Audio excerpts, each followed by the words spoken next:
15 ans après l'erreur boréale de Richard Desjardins, la forêt québécoise est-elle réellement en si mauvais état?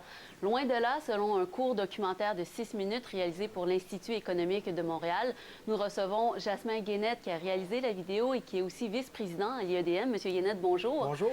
Alors, même si la vidéo ne fait que 6 minutes, je vous avoue, je ne l'ai pas vue. Par contre, est-ce donc dire que... est-ce que vous admettez ce que dénonçait Richard Desjardins il y a 15 ans, c'était vrai, ou si ça a été réglé depuis 15 ans? Bien, en fait, la vidéo n'est pas une réponse directe à l'erreur boréale de M. Desjardins. Ça fait déjà 15 ans, mais quand même, on entend souvent ça, hein, que la forêt recule ou que la forêt est menacée. Puis nous, bien, dans le cadre de nos travaux sur l'environnement et les ressources naturelles, on s'est dit la meilleure chose pour savoir si c'est effectivement le cas, si la forêt recule ou si le couvert forestier est stable, c'est d'aller sur le terrain, voir des gens qui travaillent dans le bois, qui côtoient la forêt pour voir exactement ce qu'il y en est de l'état de la forêt. Et puis, ce qu'on remarque quand on parle aux gens, ce qu'on remarque quand on se promène sur le territoire, c'est que, contrairement au discours alarmiste, la forêt est grande, la forêt est belle, la forêt est en santé. Et puis, les gens qui travaillent dans ce secteur-là ont aucun intérêt à détruire la ressource puisque c'est leur gagne-pain. Même que depuis les années 70, le couvert forestier au Québec est en expansion. Il y a plus de forêts aujourd'hui qu'il y en avait avant. Et dans le cadre de ce documentaire-là, j'ai vraiment rencontré des gens fantastiques qui m'ont bien expliqué les choses. Mais est-ce que c'est grâce à l'erreur boréale et au rapport Coulomb qu'on en est venu à cette situation-là?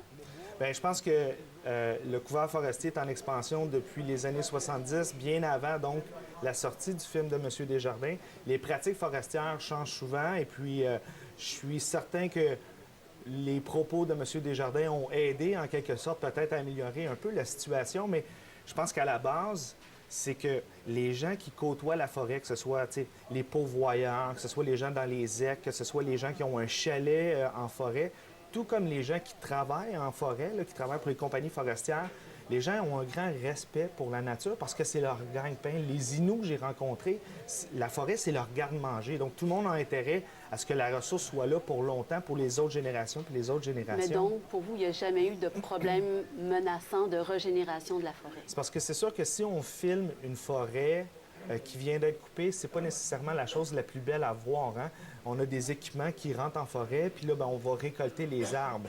Mais ce qu'il faut savoir, c'est que 5 ans après, 10 ans après, la forêt est déjà repartie. 30, 40, 50 ans après, on a affaire à une belle forêt. Moi, je suis allé dans des forêts qui ont été coupées il y a 70 ans. Et puis, on ne pourrait pas savoir que ces forêts-là ont été coupées il y a 70 ans si moi, on ne me l'avait pas dit. Parce que, vraiment, on est chanceux au Québec d'avoir une ressource renouvelable comme la forêt. Puis une fois que c'est coupé, eh bien, ça repousse. Mais évidemment, quand on la coupe, c'est comme un jardin. Quand on récolte ses fruits, ses légumes dans son jardin, après, il n'est pas très, très beau à l'automne, mais la forêt va reprendre sa place. Mais justement, il faut des politiques quand même pour s'assurer que ces arbres-là repoussent 30 ans plus tard, 40 ans plus tard. Oui, effectivement. Donc, on a au Québec un forestier en chef. Les droits de coupe sont accordés aux entreprises. Quand, ce que j'ai compris à travers mes conversations des gens que j'ai rencontrés là-bas, j'étais dans la région de Dolbeau-Mistassini, dans la MRC de Maria-Chapdelaine. Il y a plusieurs gens autour de la table, puis il y a des gens qui sont préoccupés davantage par la faune, la flore. Il y a des gens qui sont davantage préoccupés par les activités récréo-touristiques. Tout ce monde-là, en quelque sorte, se parle.